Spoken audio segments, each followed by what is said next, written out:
Northern Ireland's troubles raged for more than a quarter of a century. And still the secrets of the conflict continued to emerge. How the IRA's leaders sustained their fight that lasted a generation.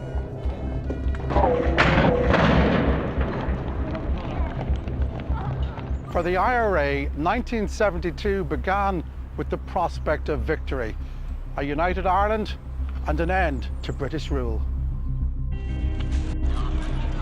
The one-party unionist government that had run Northern Ireland was gone. In its place, the British government ruled from London, but seemed uncertain about staying. I thought we had them on their own then. I thought we were getting that they were unable to rule the country.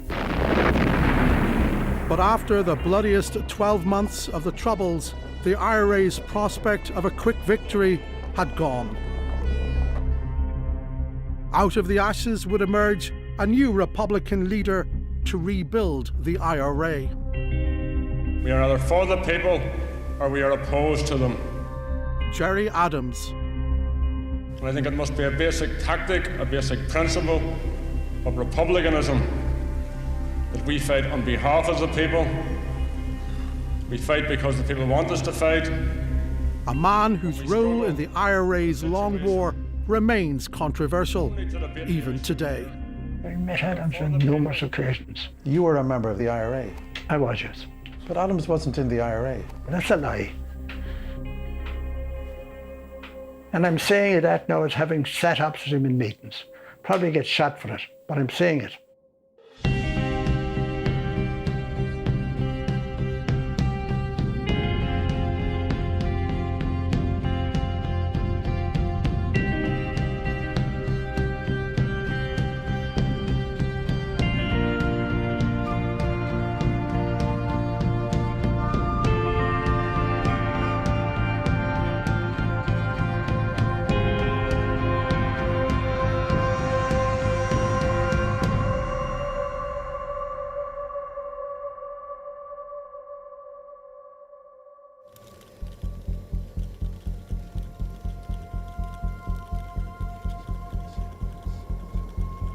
I want a girl and a fella in the cover car.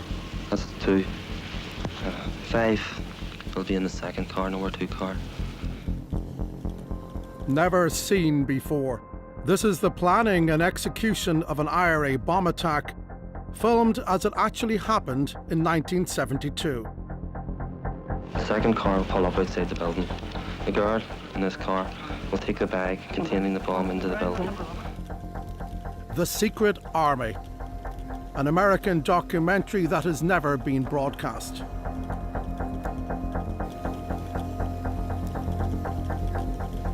These IRA volunteers allowed cameras to trace the stages of their planned attack in South Belfast.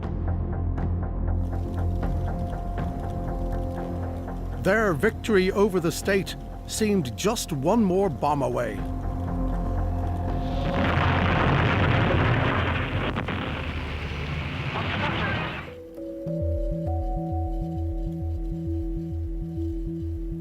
It is very important that the volunteer in the Irish Republican Army is of good character. The IRA leadership was dominated by men who had fought in the so-called border campaign in the 1950s. He'd want to have a very sincere and genuine reason for joining. It's for the love of his country. It was southern-based and often southern accented. Classes consist largely of arms handling, bomb making, and urban guerrilla tactics. The instructors are IRA veterans who have come out of retirement to pass on their knowledge of previous campaigns to the new generation of rebels. I want to pass around these other weapons so you can get the feel of them. Limerick man Desmond Long sat very close to the top of the IRA on the Army Executive for 17 years.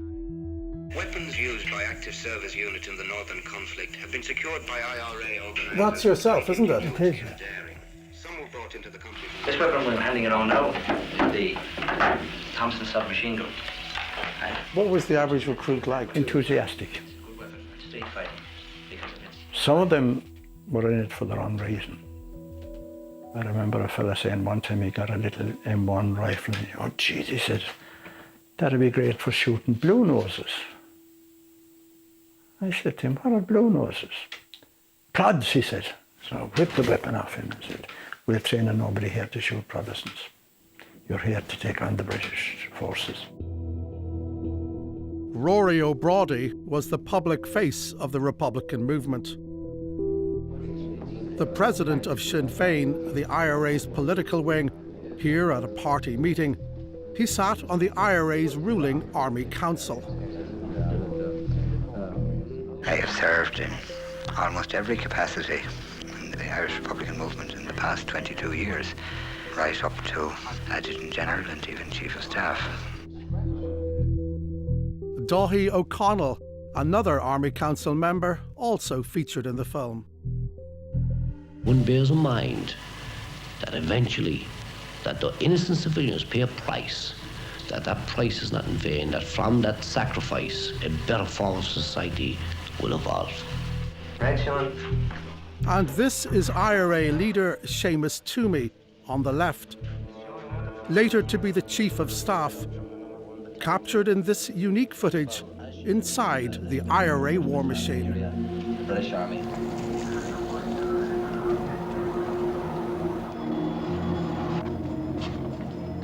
By 1972, the British Army's priority had changed from keeping the peace to seeking out the enemy, the IRA.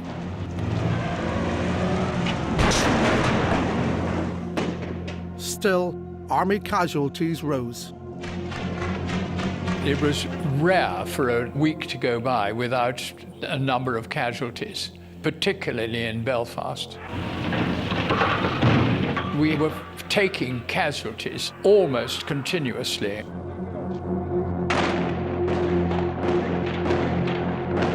In many Catholic areas, the army was in direct conflict with the local population.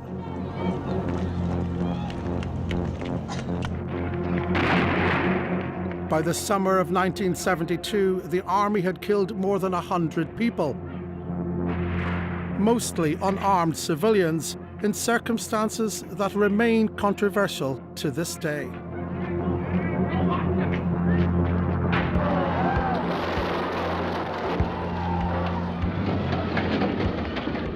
With Northern Ireland gripped in a cycle of escalating violence, the IRA presented itself as the defender of the Catholic community.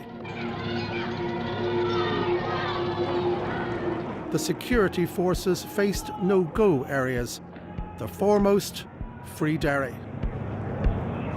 Since August the 9th, 1971, 522 acres of the city of Londonderry has fenced itself in and the rest of the province out in a symbolic and practical declaration of independence that today excludes the implementation of laws that apply to the rest of us. The British estimated that there were as many as 500 gunmen in Free Derry. Among them, a future IRA leader, Martin McGuinness. The main reason for the armed patrols is internal security, you know. We will always take into considerations the feelings of the people of Derry, and these feelings will be passed on to our GHQ in Dublin, you know. The IRA ensured the city was a part of the United Kingdom like no other.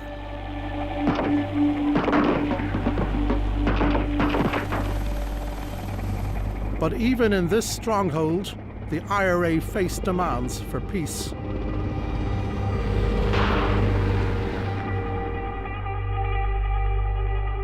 The most wanted men in Ireland came to Free Derry to make an offer. They haven't beaten the IRA, that they're not going to beat the IRA, that the only way to establish peace in Ireland is to sit down and talk to the leadership of the IRA.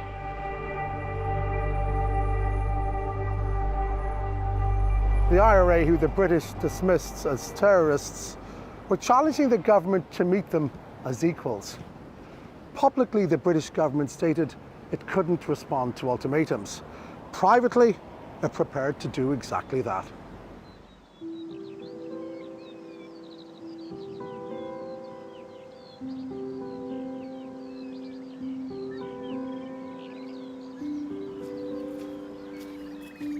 Ballyarnott, home to the McCorkle family on the outskirts of Derry.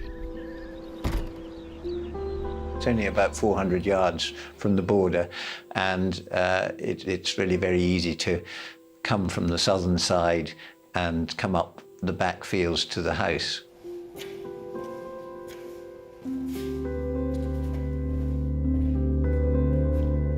Ballyarnott was the chosen venue for the first secret meeting between the IRA and British officials. Both the British and the IRA trusted the family to host the talks.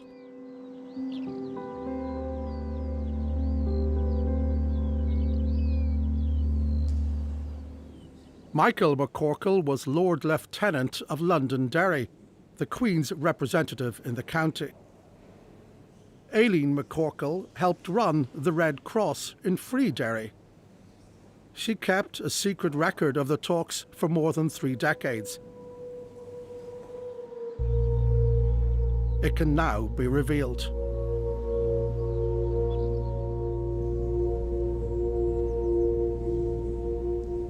Sometime during the morning, a strange man walked up the drive. He said he was told to bring some people here. And who do we think he was? Well, I think he was obviously from the IRA side. And she goes on to say the 2 government officials arrived in the early afternoon.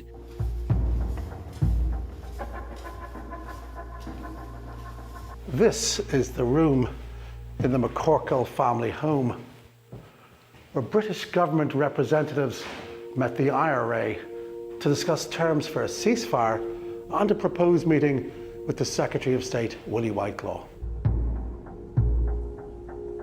Up to this point in time, the Provisional IRA have been seen as the authority in Free Derry. The IRA was represented by one of the old guard, Darragh O'Connell, and one of the smartest of the new generation, 23-year-old Gerry Adams. He had been interned without trial by the British, but the IRA demanded that he be specially released to take part in talks. In the internment camps, Adams was already seen as more of a general than a foot soldier. In the cages we had people in who were, some of them were ex-paratroopers, you know, were giving people lectures on guns and stuff like that there. And there's one time we were having a lecture, this boy was telling us all about the AK-47.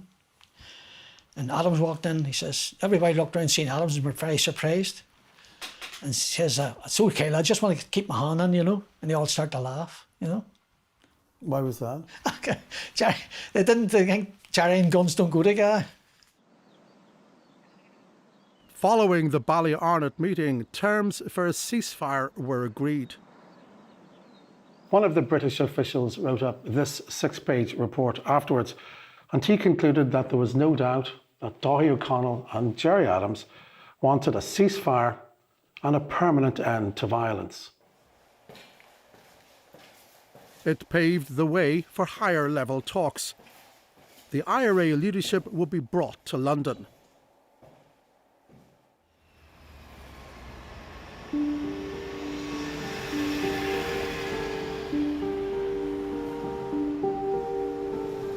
On the face of it, it was a remarkable achievement for the IRA. A little more than 2 years after they had begun their war, their bombs and bullets had helped bring down the Northern Ireland government and brought the British to peace talks. On the 7th of July 1972, 6 IRA leaders sat down with the British government here at Cheney Walk. On the IRA team, rising star Gerry Adams, and from Free Derry, Martin McGuinness. Prime Minister Ted Heath was briefed on the talks by Robert Armstrong. The fact that these talks were happening was being kept deadly secret. We all felt, whatever the political objections were to being known to have talked direct to the IRA, it was the government's duty to do so if it had the chance, even if it had little hope of getting anything out of it. nobody would have wanted to be in the position of saying we could have had talks, we turned them down.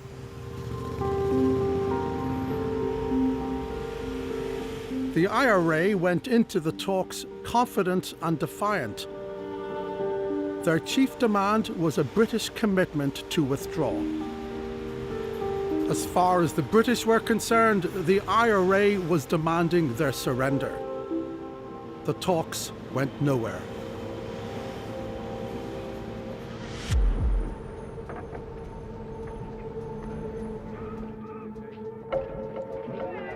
"48 hours later, a crisis in Belfast. Catholic families fleeing loyalist intimidation had been granted houses in the west of the city, which once housed Protestants.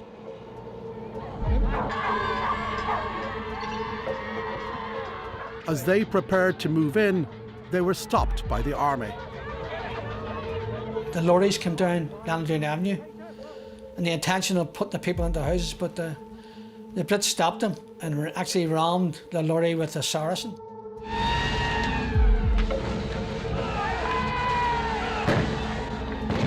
The army said that they feared loyalist paramilitaries were going to attack the Catholic families. Tommy Gorman was there with Belfast IRA commander Seamus Toomey, who was arguing with army officers. Toomey was giving his opinion on the whole thing, and at the end of it he said that you'll not brutalise my people. And why was that significant? I think it was significant. That was the signal that people were told to listen out for. Once that was said, the ceasefire was over, and there was a clatter of guns going off very, very quickly after that. It looked and sounded very much like the end of the ceasefire. The army are up here in the middle of Leonardoon Avenue. They'd come here. And that was the end of the ceasefire then? That was the end of the ceasefire.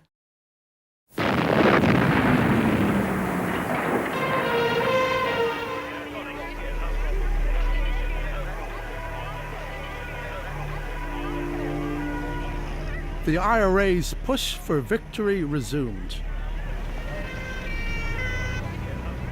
Bloody Friday. More than 20 IRA bombs went off across Belfast. 9 people died.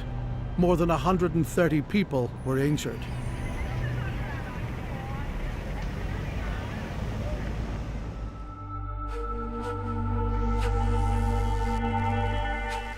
We have uncovered documents that reveal the army had been uneasy about the truce with the IRA.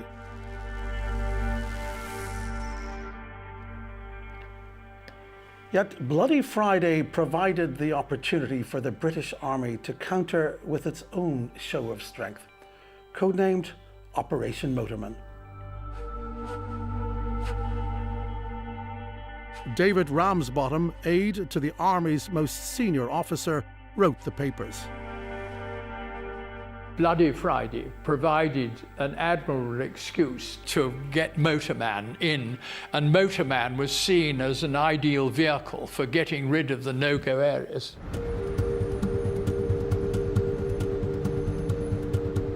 The invasion of the Bogside and Cregan estates began in a heavy downpour of rain at 4 a.m.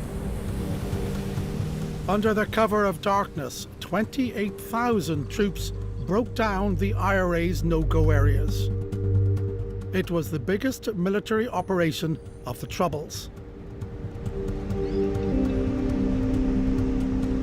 This is the Bogside, and it's an IRA stronghold no longer. The British Army is in complete control.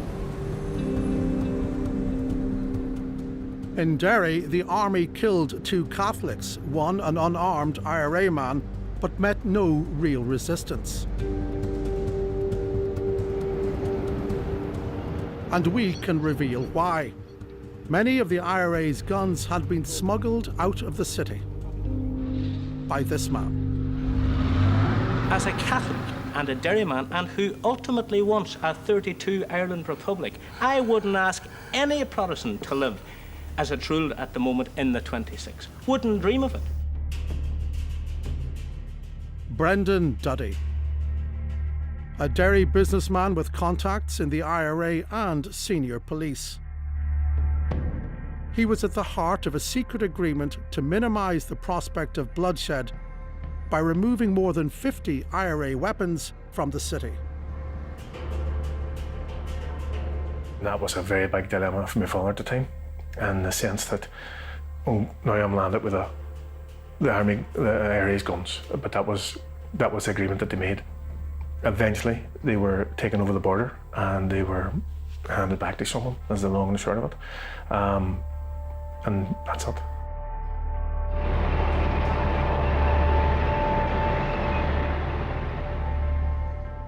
Brendan Duddy's pivotal role brought him to the attention of British intelligence.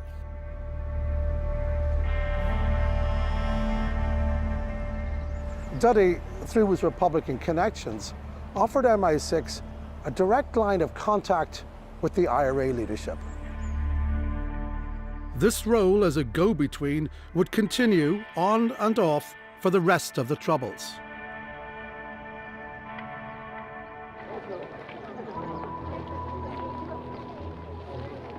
Claudie came to a standstill as the coffins of a man and a 9-year-old girl were carried down the street where they died. 3 more funerals are to follow there, and another in a neighbouring village. 1972 was the bloodiest year of the Troubles. Almost 500 people were killed, the vast majority civilians. The IRA was responsible for more deaths than anyone else. The IRA leadership's year of victory was entering winter.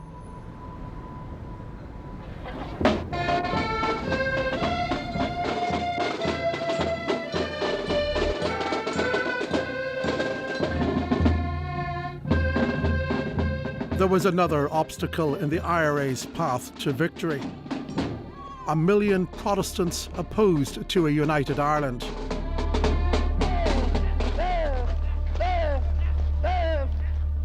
At one extreme, an estimated 20,000 joined the Ulster Defence Association, despite appearances then a legal paramilitary group.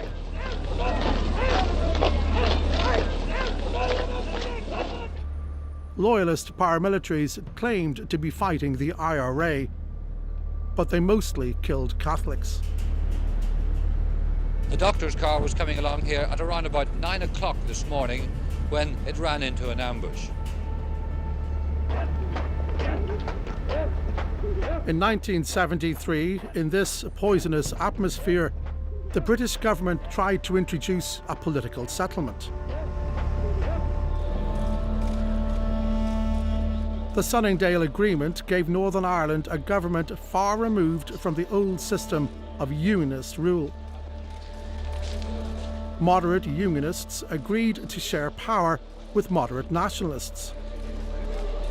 But a proposed role for the Irish government aggravated unionists' fears of a British sellout, all witnessed by the young civil servant who'd helped draft the agreement.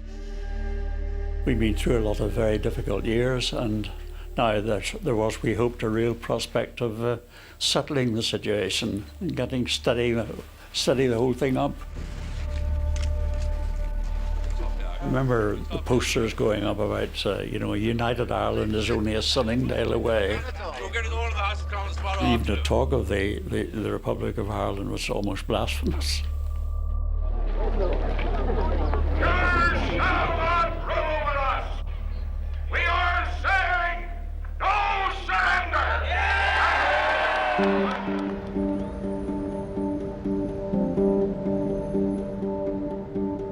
In May 1974, the Ulster Workers' Council, a coalition of workers, unionist politicians and paramilitaries, called a general strike to oppose the power-sharing executive. And the loyalist people of Ulster would have to solve this through the Workers' Council, and they asked the men, and they gave a show of hands to come out in bulk today, and we do not know when we'll go back. Thousands walked out of work on day one. Some, at least, because of intimidation by loyalists. I went in and I says, look, you have to go out, lads. Paramilitaries will be involved in this. And they said, right. So they went out, we had no difficulty. And were you wearing glasses, dark I was glasses? wearing dark glasses and a para jacket on, yes. I wouldn't deny that. And the place emptied? The place emptied.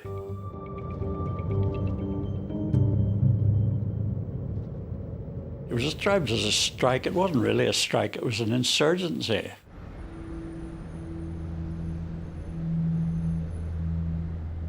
On day 3 of the strike, the 17th of May, loyalists attacked the Irish Republic.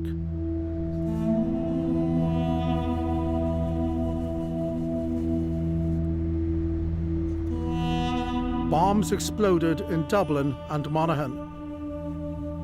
33 civilians and an unborn child were killed.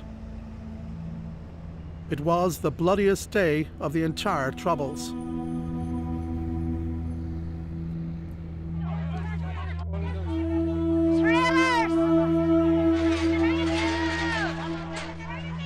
On day 11, the new British Prime Minister Harold Wilson made this intervention, blasting the strikers.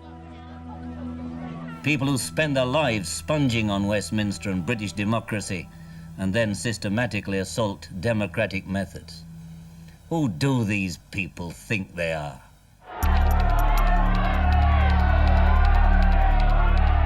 I'm doing 12-hour days at work. How would I be a sponger? Never had a day off sick. How would I? And that's what I think at the end of the day helped the strike. People was up in arms.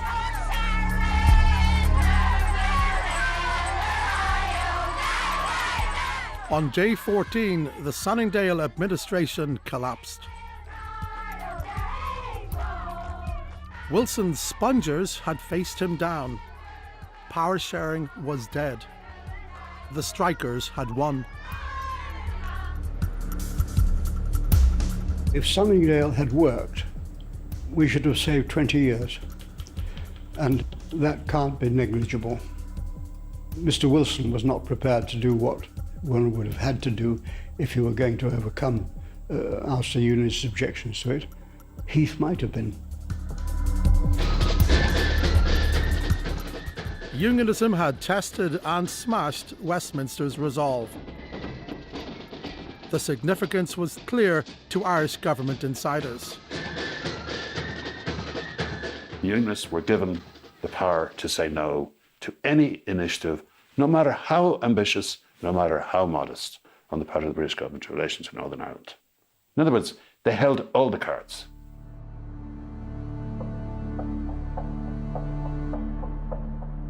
Yet the IRA saw this very moment as an opportunity.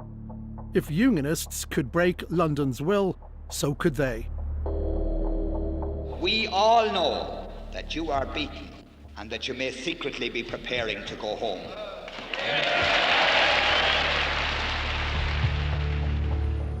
That autumn, IRA bombs brought death and devastation on an entirely new scale to England. I walked up there, and when I saw the blood, well, it just about turned me. Then I saw two on the pavement the other side on stretchers. They were dead with blankets over them. The killings of civilians in Guildford and Birmingham provoked outrage. But we now know that even at this very moment, the IRA was already considering another ceasefire. There was word that we were going to be asked to vote for or against a possible ceasefire. And some people had very extreme views against any ceasefire, the sellout of their dead comrades and of the struggle and suffering of people so far. And others felt that we needed a ceasefire because of all the suffering and death and horror.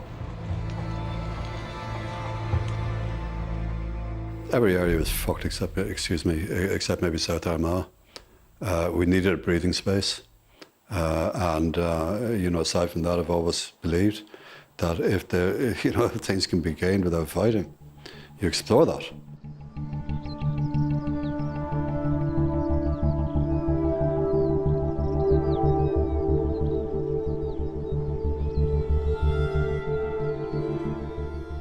Schuylkill, County Clare in the west of Ireland. This is where the IRA Army Council came to in December 1974 to talk peace. The IRA had arranged to meet secretly with 8 Protestant clergymen. But the talks were raided by Irish police and army. It caused a sensation. Well, they pulled this out today. I hadn't seen this in years. Niall Smith was working at his family's hotel where the meeting took place. One of the Protestant clergymen contacted my mother and asked him would she be willing to rent out the hotel as a whole. They requested that family only work in the hotel, and if we had any staff that would have been non-family, not to have them on. The IRA had been tipped off and fled before the raid.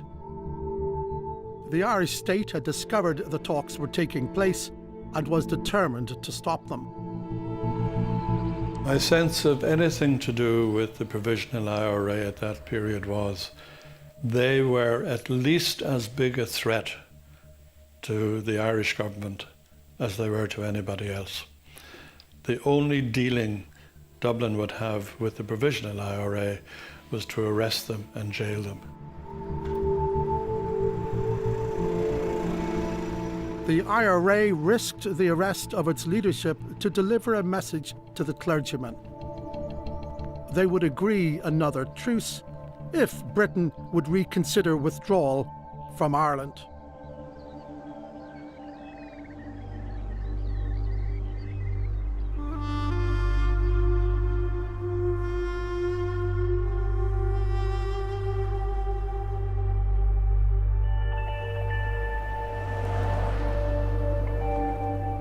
Only one of the churchmen survives. Reverend Ralph Baxter left Northern Ireland for a new life in Canada in 1975. The memory of his meeting with the IRA remains vivid. Can you remember when the Irish Army arrived that evening? The Army, a young fella had an automatic rifle which was pointed at my head, which was a bit off-putting. The IRA weren't there anymore, they were gone. Ralph Baxter has never spoken publicly about the real agenda behind his meeting with the IRA.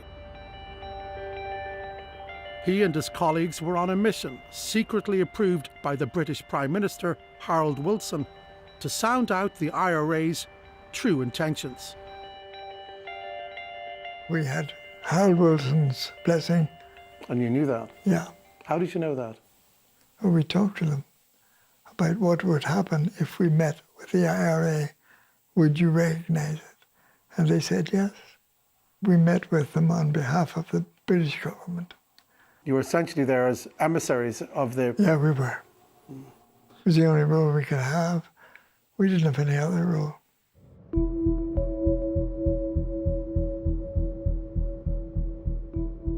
Today, Ralph Baxter describes an IRA leadership that was aware their year of victory had long passed. They wanted peace because they wanted out.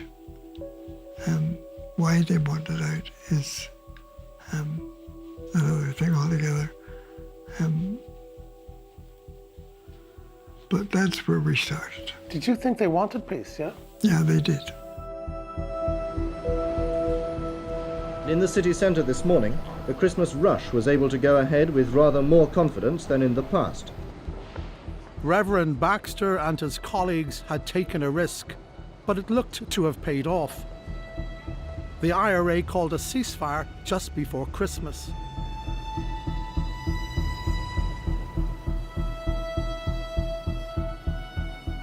The scene was set for one of the most decisive chapters of the Troubles.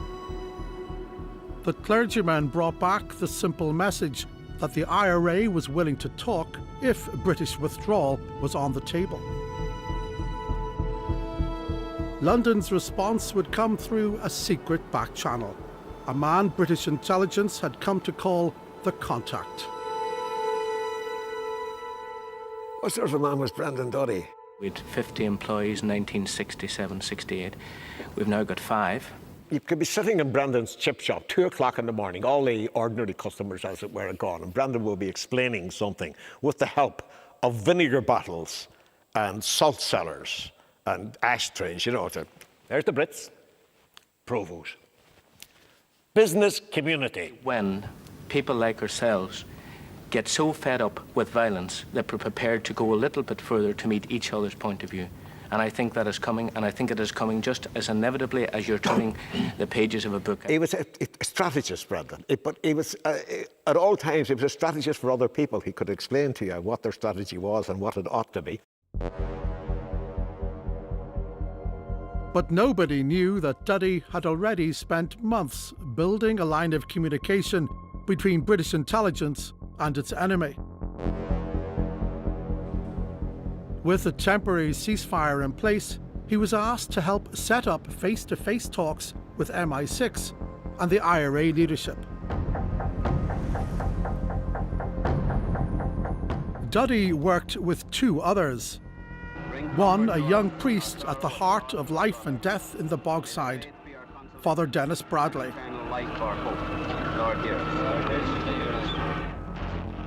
British intelligence knew them as the Derry Link. Did you think this is for real? Well, I thought it was for real. Did I have any idea of how it would end up? I knew how it would start, but I didn't know how it would end up.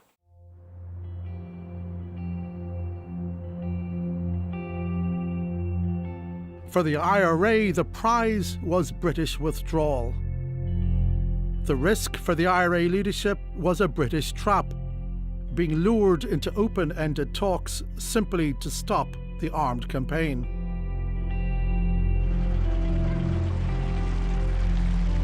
To build trust, the British released some Republican internees.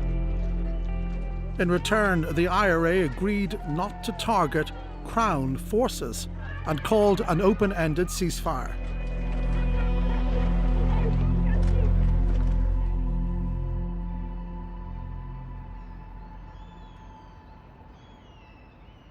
Remarkably, some of the most intimate details of the talks that followed survive and are now to be found in Galway University. Brendan Duddy kept a diary of the entire process. And the full contents of this diary have never been made public. But in here you have the secret history of the ceasefire. A ceasefire which helped define the course of the Troubles. Brendan Duddy set up every meeting between the British and the IRA. Among the revelations in his diaries, the fact that the British had agreed to discuss withdrawal. The Belfast IRA commander, Billy McKee, was at the negotiating table. On the table, a British withdrawal. They came to us, they sent for us at that time. We didn't go to them. How many times would you have met with British representatives? Over a dozen times. And you were convinced they were serious? It's very French, they were very serious. I brought Billy across the border 3 or 4 times into those negotiations using my father's driving licence, because Billy would have been around the same age as my father. To meet with British officials? Yeah.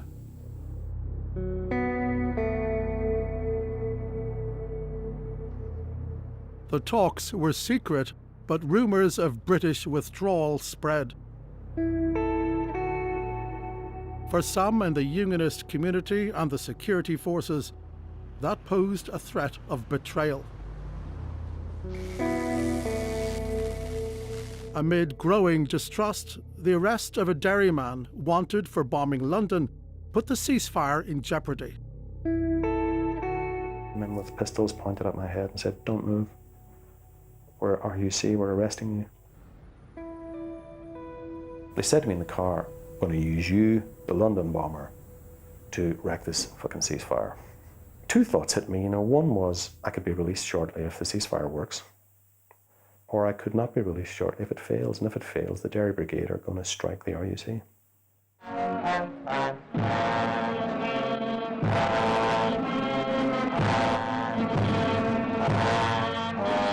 The diaries record this arrest, and 2 days later, how the IRA responded by killing police officer Paul Gray.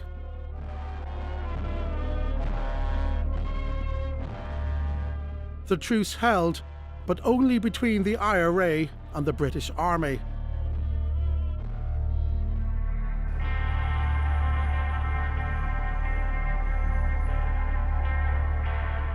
Sectarian slaughter came to the fore. In July, 3 members of the Miami Show Band, an Irish pop group, were killed by the loyalist Ulster Volunteer Force. The murder gang included serving and former members of the British Army's locally recruited Ulster Defence Regiment.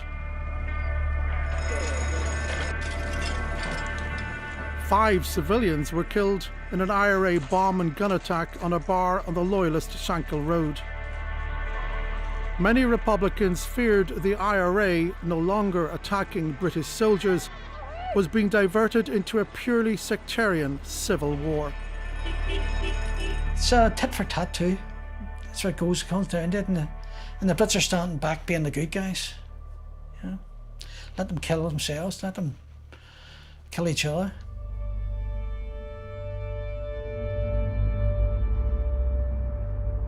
Divis Tower, Belfast. This is where former IRA commander Brendan Hughes spent his final years reflecting on the past. By 1975, his friend Gerry Adams had been rearrested and returned to the IRA compounds of the Long Kesh internment camp. Together, they began to question why the IRA leadership stuck with a truce that seemed mainly to benefit the British. Every other day, we had directives coming from the leadership of the camp telling us we have fought the British to a standstill. The British won out. We're negotiating with the British now, and it's only a matter of time before they go, before the boats sail out of Belfast Lock. At the same time, when these were being said, there was bombs going off in the Shankill Road, there was bombs going off in the Falls Road, there was bombs going off all over the place. There was Protestants getting shot, there was Catholics getting shot, but there was no British getting shot. The talks stalled. Duddy writes despairingly of the lack of real progress from the British, insisting the IRA has been given little to show for entering the process. As weeks moved into months, the diaries reveal growing tensions in the IRA, and one name stands out: Martin McGuinness. He was very suspicious of what was going on and wasn't particularly in agreement with it, and was quite angry with what was going on and being kept out of the loop too, because they weren't being told. And he was saying this to you? Yep. Duddy's diaries paint McGuinness as an aggressive militarist at odds with Rory O'Brody. He is described as a little Hitler, determined to run the IRA not only in Derry, but in all Ireland. Then, in September 1975, Brendan Duddy reveals that he has made an extraordinary intervention. He writes that he has recommended to the IRA that they bomb a number of economic targets in England and Northern Ireland, stressing there should be no deaths. It seems that he believes that only this new bombing campaign will force the British to make terms with the IRA and bring peace.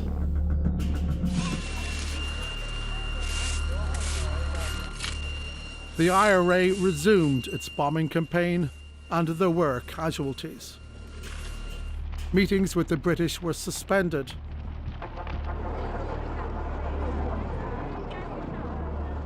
Meanwhile, loyalist violence raged.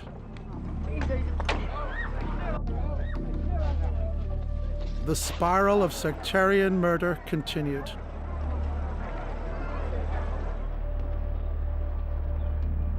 At the start of 1976, loyalists killed 3 members of the Reevy family and 3 members of the O'Dowd family in County Armagh.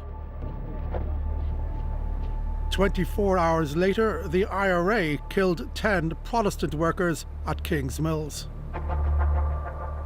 Like other sectarian attacks of that period, the IRA didn't admit to carrying it out.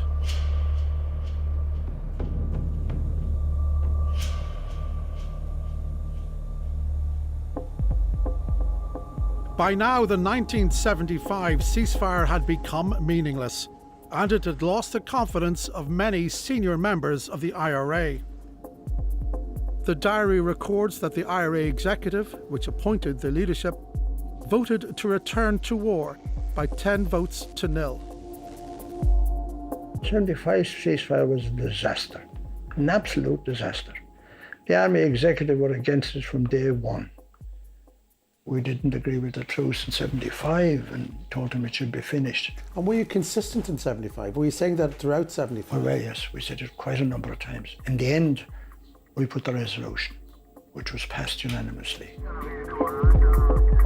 A public declaration of intent to withdraw by the British never came. Many years on, Billy McKee maintained withdrawal was on offer. The way it looked, they were willing to get out. Did you trust the British? To be quite honest, I couldn't. But they could use it later on and say we had it there offered and they wouldn't take it. So we had to play along with it. The effort to bring the IRA from war to peace failed, perhaps because it was eclipsed by another agenda. This document, written by the most senior official at the Northern Ireland office, appears to outline the British strategy almost from the outset. It speaks of weakening the IRA by stringing them along. Did the IRA fall for British trickery? Republicans are still divided over whether the ceasefire was a mistake. Were they conned? I think they were, but the Brits will always con you. They were all conned. I don't accept that. The IRA used that opportunity. I mean, I was in Derry and Belfast particularly, regularly throughout the truce period. McKee was in charge in Belfast, McGuinness was in charge in Derry, and they used the period to rebuild IRA structures and so on and so forth, successfully. And, you know, while exploring peace, they were preparing for war.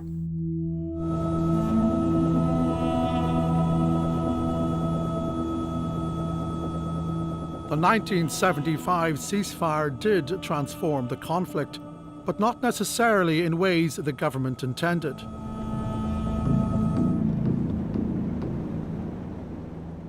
A new and more militant IRA leadership had been forming up inside the internment camps and prisons. Word was abroad that changes were occurring in Long Kesh. A new young crowd took over Long Kesh, and their influence began to work its way into the Belfast Brigade. There was a great deal of resentment from people like myself towards Daithí and Rory, who were seen as people from down south who didn't know what the war was all about. Myself and Jerry, specifically Jerry, seen what was taking place and realised that this has to be stopped one way or the other. And that's when the whole thing came about, talking and conspiring about trying to get rid of this leadership, because this leadership was leading us up the garden path. Those who took the IRA into the ceasefire would see their authority start to fade.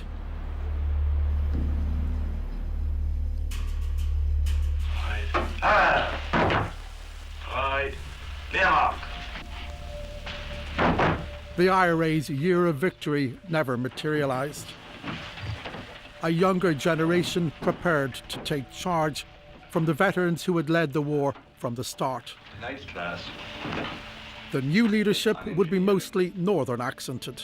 The purpose of The brash horror of Belfast, the realistic horror of daily life in Belfast for IRA people, IRA volunteers, you know, killing and being killed. The reality for the Belfast Brigade of the most terrible war. These people in the 26 counties Republic of Ireland knew nothing about that.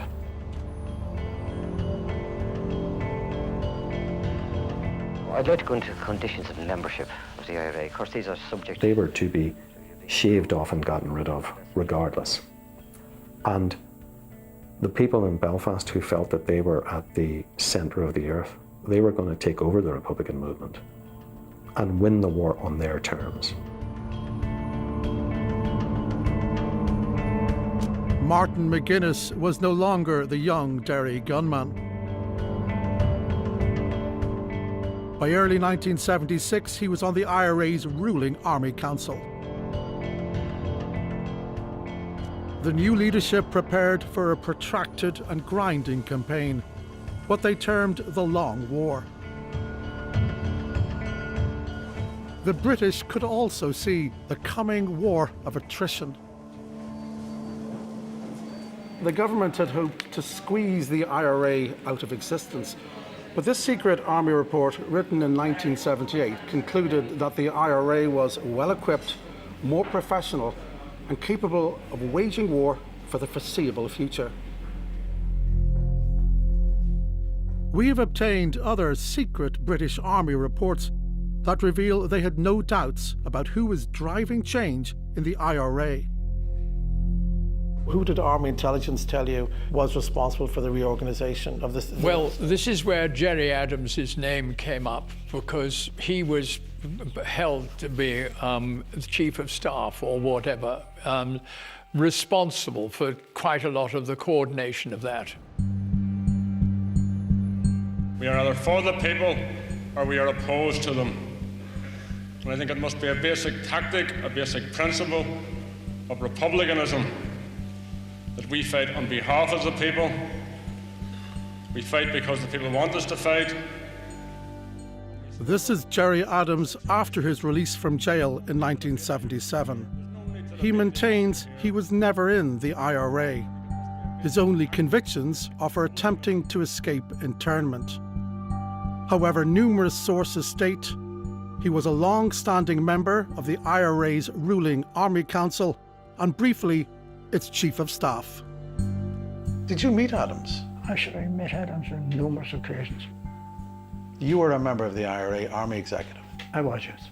And you were meeting Gerry Adams as a member of the IRA. The chairman of the Army Council would turn up to the executive meetings. We were meeting at least every 4 months. And who was that chairman in your memory in this instance? Gerry Adams. But Adams wasn't in the IRA. You can't be on the Army Council unless you're a volunteer. And you can't be chairman of the Army Council unless you're a member of the Army Council. And I sat opposite him at meetings. This lie he comes over and I was never in the area. That's a lie. And I'm saying that now as having sat opposite him in meetings. Probably get shot for it, but I'm saying it. Gerry Adams declined to take part in this series. Des Long fell out with Adams in 1986 during a wider Republican split. We could not survive almost 8 years of war unless people wanted to billet us, to look after us, to drive us about, unless they wanted to support us. What did the Army make of Adams by 1978-79? It was sort of aware that he was a highly intelligent man and that he had never used a pistol or thrown a bomb, but he was definitely a strategic planner of the highest order. And he was, I thought, certainly he was directing the political direction of the IRA. Adams and Martin McGuinness would go on to dominate the Republican movement as it waged the Long War.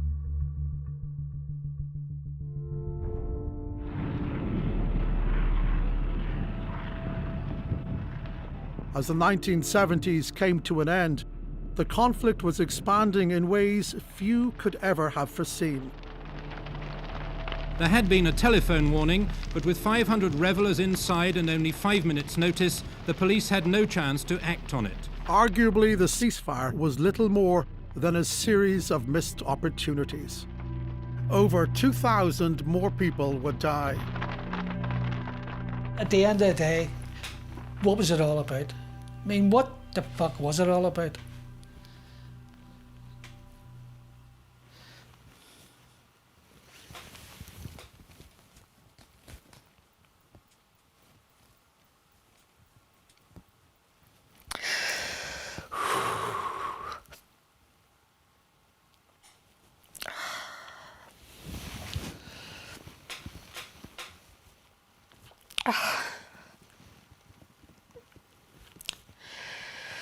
I could have done a lot better things. Yeah. Tommy, when you think back, do you just think it was just nothing, it wasn't worth it? It was a waste of time and a waste of life.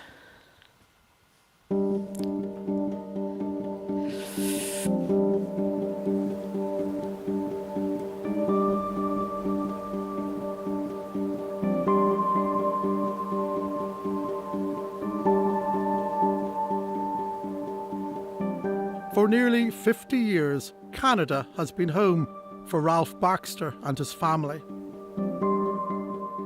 Exiled by loyalist paramilitaries for talking to the IRA. Were you threatened? Yes, but... Who threatened you? The UDA.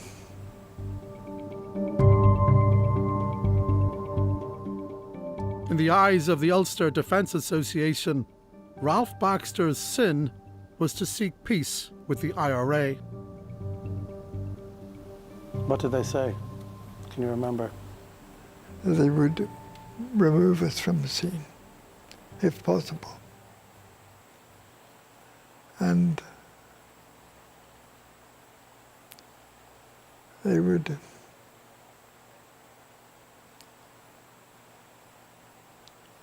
do it to the family as well. Can I show you something? I've got a couple of letters for you. Correspondence from almost half a century ago, when peace briefly seemed possible. 75. Ralph's letters to the hotelier in County Clare, where the talks had been held all those years ago, preserved in appreciation. I didn't know it existed.